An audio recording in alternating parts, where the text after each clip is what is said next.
All right, Todd, thank you. Now that Congress has overseen the peaceful transfer of presidential power, Washington is turning its attention to the late President Jimmy Carter. His casket arrives to the nation's capital today, where the public will be able to pay their respects to the late president. NBC's Chris Pallone has more.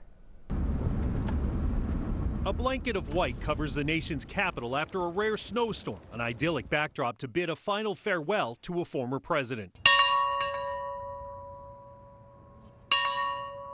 The body of Jimmy Carter will arrive in Washington later today after mourners by the thousands have paid their respects in his home state of Georgia. He changed my life and he changed the world. And if any of us can be a fraction of that kind of contribution to mankind, we will be very blessed.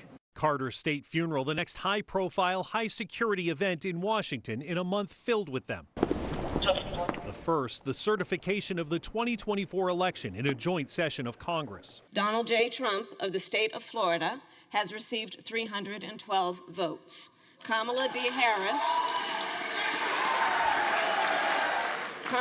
Harris of the state of California has received 226 votes. Vice President Kamala Harris presided over the certification, which made official her election loss to Donald Trump. Tall fences surrounded the Capitol with hundreds of officers on guard. The count and certification lasted just 40 minutes.